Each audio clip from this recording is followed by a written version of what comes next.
Goran, how difficult was it down the stretch of the season on your right? How difficult was it, down the stretch playing, intense basketball games, trying to secure a playoff spot while trying to build continuity? Um, I mean, it was difficult, but I'm that guy who doesn't like excuses. So I've been a part of the teams that um, we didn't look for that, and I'm not even look now. For those excuses, we were just not good enough, and um, yeah, they were just better.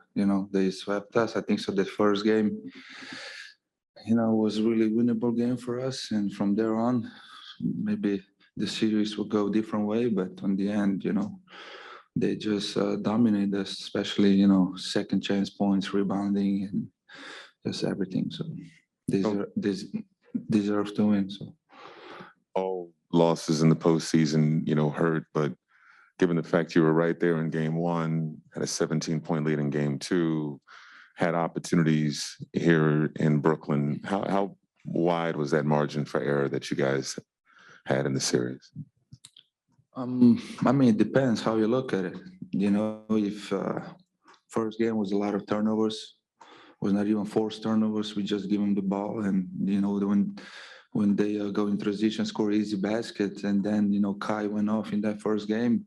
He kind of keep it close, but on the end, why we lost. The second game, I think so. We play really well the first half, probably the best half, of this series that we played, and then we just fell apart in the second half. So, home games. We just every time when we make a run, we make a silly mistake. We don't rebound. They get a second offensive rebound, put back or wide open three, and it's tough to play like that. And the game have to be perfect when you're down, I don't know, 10, 12 points, and then you're chasing them. And, they were just, you can see, they were just going for offensive rebounds and punish us on the glass. So that was, I think so, the major key of the series. And of course, turnovers. So. Goran, got two for you real quick. Just one, obviously Tatum fouled out with 2 minutes and 40 something seconds left in the fourth quarter. Just did you guys think that was the opportunity that you guys had to pounce back in? And why do you think you guys weren't able to take full advantage of him being out? Of course, every time when the best players get the 6 fouls, you kind of, I would say happy, because he's the head of the head of the snake. He's their best player. But, Boston is a good team who plays together. And even when he went on the bench, you got Tatum, you got Smart, you got Horford. So a lot of guys who play hard.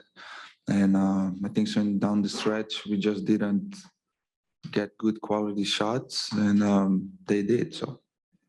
And second, just obviously this is the last time we're going to talk to you feasibly. Technically free agency kind of starts soon.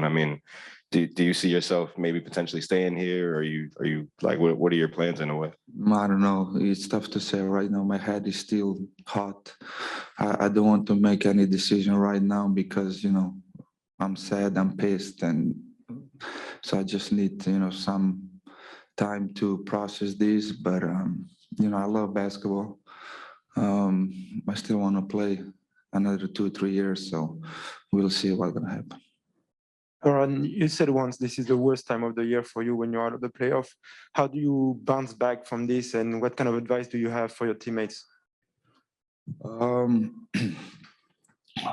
it's over. Now it's over. You just have to deal with it in a few days. Of course, everybody's sad, pissed, but it happened to me last year. I got swept too.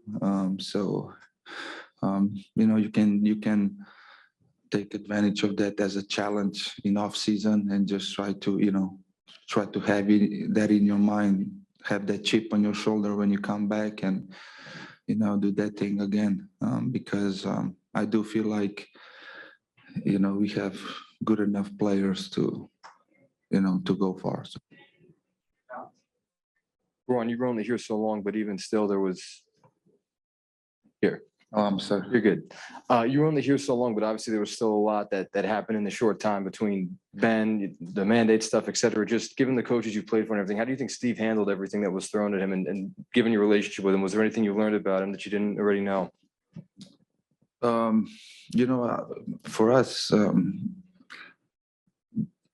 that time that I spent here was, you know, every day was something different, something tough, you know, not only for coaches, but for us players too. You know, I signed here as a free agent, Seth and Drum got traded. So you have some times, you know, to develop that chemistry. But it is at the same time, you know, I think so Brooklyn was on the 10-game losing streak or something like that. So, you know, every game counts to make that play-in tournament. And you know, it's just then COVID, I got COVID. And, you know, like I said, it's excuses, but I don't like that, you know. We were just not good enough. That's it. You know, I don't want to say who was not good, who was not. No, as a team, this is a sport. This is a team sport that everybody needs to work as collective, as a group, and we're just not tight as a group. That's it. On the floor, of course. Yeah. Thank you.